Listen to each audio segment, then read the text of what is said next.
जय श्री श्याम हारे के सहारे की जय हो। आज की जो सत्य कहानी मेरे पास आई है, यह कहानी आपका मनोबल बढ़ा देगी। इस कहानी को सुनने के बाद आपका बाबा श्याम पर विश्वास 100% बढ़ जाएगा। बाबा श्याम के नए नए चमत्कार हर दिन सुनने को मिलते हैं। दोस्तों, बिना श्याम की मर्जी के एक पत्ता भी नहीं हिलता है। यह वीडियो आपके सामने आई है तो इसमें भी कोई बाबा श्याम की मर्जी ही होगी।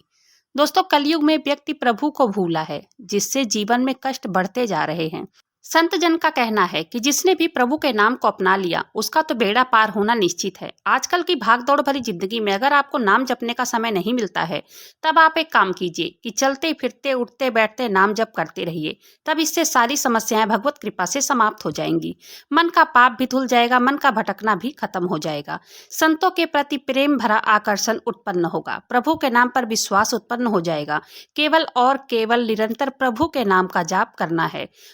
अपने जीवन में प्रभु के नाम के जाप को ऐसे शामिल कर लो जैसे कि घड़ी चलती रहती है। उसी प्रकार जीभ से प्रभु के नाम का जाप चलता रहे और हमेशा अपने मुंह से अच्छी बातें ही निकाले और प्रभु का नाम लेते रहें। आज की जो सत्य कहानी सुनाने वाली हूँ, इस कहानी को सुनने के बाद आप आज से ही नाम जाप शुरू कर दोगे। और यह कहानी सुनने के लिए वीडियो पर अंत तक बने रहे। यह कहानी अयोध्या के रहने वाले एक भक्त की है। वो दाना भूनने का काम करते थे, जो गांव में भट्ठा पर बैठकर दाना भूनते हैं। पता नहीं आप लोग समझ पाएंगे कि नहीं। वो मक्के के दाने, बजड़ी के दाने जो भूनते हैं, वही काम वो किया करते थे। उनके 3 बेटियां थीं और एक बेटा था। माँ बचपन में ही भगवान को प्यारी हो गई थी। तब से चाचा अपनी खेती का काम करते और बच्चे पालते। खेत भी उनके पास कम ही थे। इतना दाना हो जाया करता कि उनका और उनके बच्चों का पेट पल जाता था। तीनों बेटियां बहुत ही सीधी और संस्कारी थी और बेटा उतना ही नालायक। लाड़ प्यार की वजह से वो बिगड़ गया था। बड़ी बेटी का नाम बबली है। बबली जी ने हमें यह कहानी शेयर की है।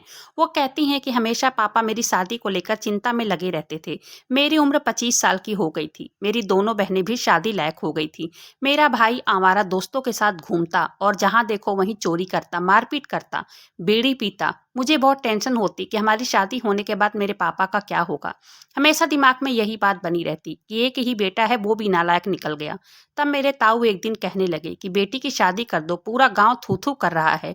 क्योंकि गांव में 17-18 साल में शादी हो जाया करती थी। मेरे ताऊ ने मेरे पापा के साथ धोखा किया। उसने कहा कि जो खेत मेरे खेत के साथ सटा हुआ है, वो खेत मुझे दे दो, मैं तुम्हारी बेटी की शादी के लिए तुम्हें पैसे दे दूंगा।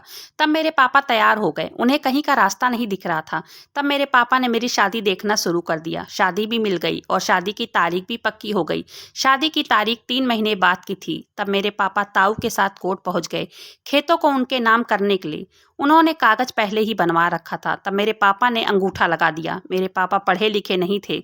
मेरे ताऊ ने खेत को अपने नाम करवा लिया। 30,000 रुपए देकर कहने लगे कि घर पैसे चलकर दूंगा, यहाँ पर पूरे पैसे लेकर नहीं आया हूँ। तब दोनों घर आ गए और घर आकर 2 दिन बीत गए। तब मेरे पापा ने कहा और पैसे दे दो, मेरी बेटी की शादी को 15 दिन ही बचे हैं, मुझे बहुत सारे इंतजाम करने हैं। तब उन्होंने कहा कि कैसे पैसे। तब मेरे पापा ने कहा 1 लाख रुपए में बात तय हुई थी तो 70,000 और दे दो। तब वो कहने लगे कागज में 30,000 में बेच रहे हो, यही लिखा है। तब मेरे पापा बहुत परेशान हो गए। तब वो कागज की फोटोकॉपी मेरे पापा को देकर बोला जाकर कहीं भी दिखा ले। तब वो कागज लेकर दौड़े दौड़े किसी वकील के पास गए। तब उन्होंने देखकर कहा कि इस कागज में यही लिखा है। तब मेरे पापा के पैरों तले जमीन खिसक गई। घर आकर वो बहुत रोए। उन्होंने 2 दिन तक न कुछ खाया न पिया। हम लोग भी बहुत रोए। तब शादी के समय भी कम बचा था। मैं कह रही थी कि शादी के लिए मना कर दो। तब मेरे पापा कहने लगे कि बेटा मेरी इज्जत चली जाएगी, पूरे गांव को पता चल गया है। तब वो गांव के प्रधान को दिखाकर बोले अब क्या करूं प्रधान जी। तब प्रधान जी कहने लगे कि इसमें अब कुछ नहीं हो सकता, खेत उनके नाम हो गया है। तुम पहले अपनी इज्जत बचाओ, तुम्हारे पास और कोई खेत हो तो उसे बेचकर अपनी बेटी की पहले शादी करो। तब पापा ने गांव के एक व्यक्ति से बात की और खेत लेने को वो तैयार हो गया।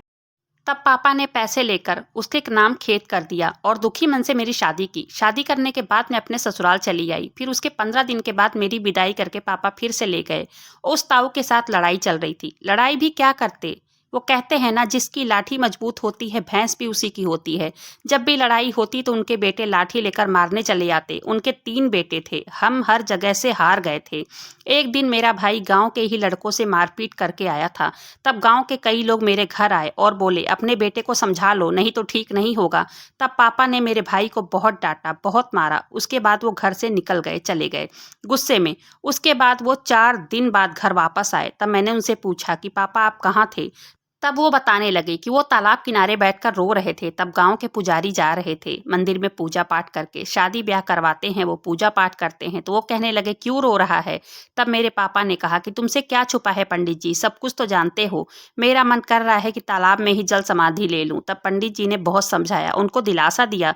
तब वो कहने लगे कि मैं एक शादी करवाने जा रहा हूँ राजस्थान, तुम भी मेरे साथ चल लो, थोड़ा सा मन बदल जाएगा तो अच्छा लगेगा। आज शाम को ही हम जा रहे हैं, मैं लड़के वालों की तरफ से जा रहा हूँ, बस जा रही है। तब मेरे पापा ना चाहते हुए भी उनके साथ चले गए और वहां जाकर शादी में शामिल हुए। और दूसरे दिन लड़की की विदाई हुई। तब कई लोग साथ आने को मना कर दिए। वो कहने लगे कि यहाँ बाबा श्याम का मंदिर है, इतनी दूर आए हैं तो हम दर्शन करके ही जाएंगे, रात की बस पकड़ लेंगे, आ जाएंगे। तब मेरे पापा ने कहा कि मैं भी चलता हूँ। तब वो बताने लगे कि हम सब बाबा श्याम के मंदिर गए। शादी में सबको विदाई के रूप में एक एक कुर्ता पैजामा मिला था। तब हम नहा धोकर बाबा श्याम के दर्शन के लिए पहुंचे। वो कह रहे थे कि बाबा श्याम में पता नहीं क्या तेज है कि वहां से आने का मन ही नहीं कर रहा था। मंदिर के अंदर घुसने के बाद अलग ही वातावरण है।